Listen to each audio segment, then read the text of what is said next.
Hello guys! Welcome to Amo Kusina. Let's start cooking. Magawa tayo ng sweet potato salad or kamuti salad. Ito yung ating kamuti na slice ko na din yung iba na ganito. Pagpatuloy natin ng pag-slice. Bismillah.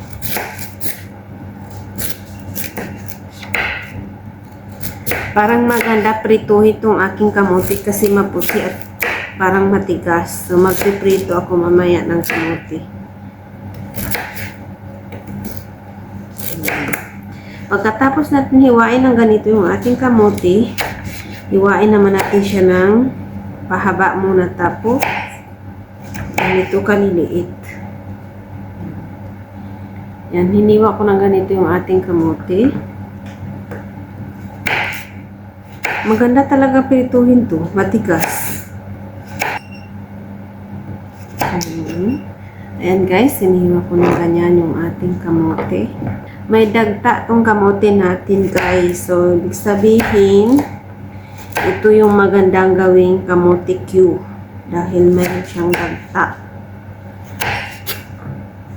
Ibig sabihin, matigas siya. Maganda talaga. Iyari ito sa akin mamaya. May pang merienda na ako mamaya guys. Ilagyan natin ng konting olive oil, paprika. Ngayon, i-mix natin at i-air fryer or i-oven hanggang sa maluto. Mayroon tayong ditong kamatis, white onion. Unahin natin hiwain yung ating cucumber. Dalawa yung aking ginamit. Yung ating cucumber, hiniwa ko siya ng ganito kalalaki.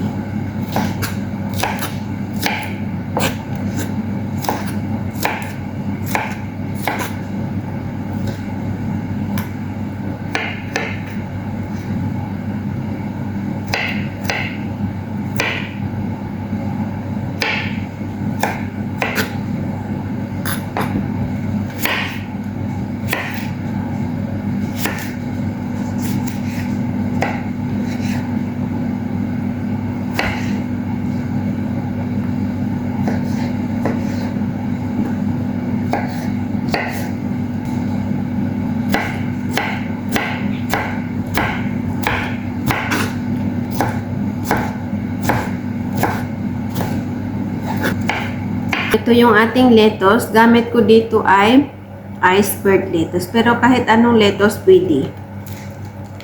Ngayon, hiwain natin ng maliliit ating lettuce.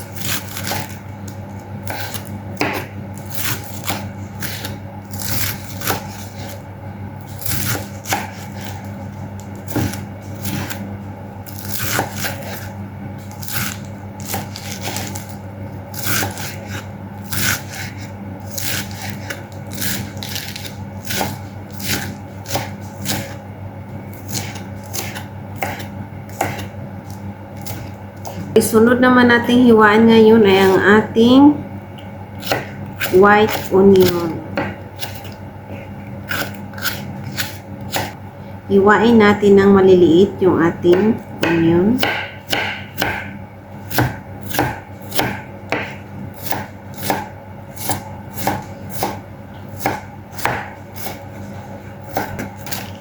Sunod naman nating hiwain yung ating kamatis.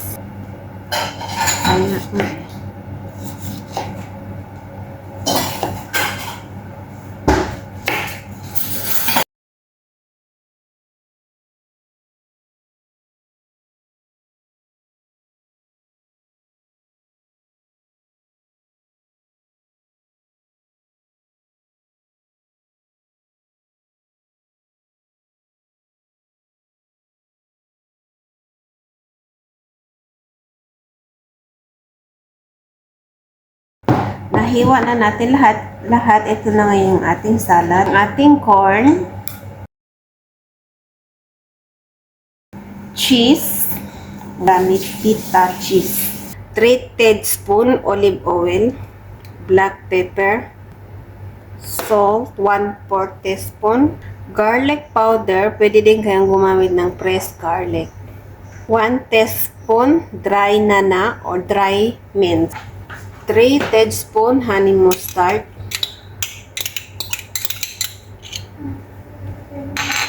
Then, haluin natin ng mabuti.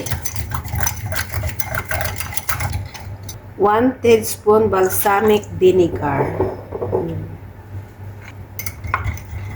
Haluin natin ng mabuti. Set aside. Yung ating sweet potatoes. Ngayon, ilagay na natin sa ating salad. Ito yung bibida sa ating salad. Sweet potato salad with pita cheese and corn.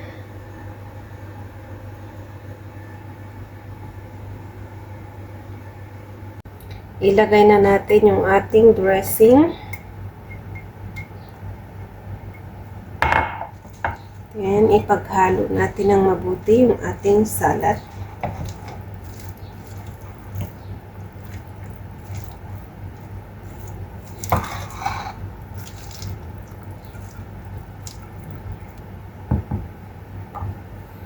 Gawin nyo na din guys dahil sobrang sarap po ng salad na ito.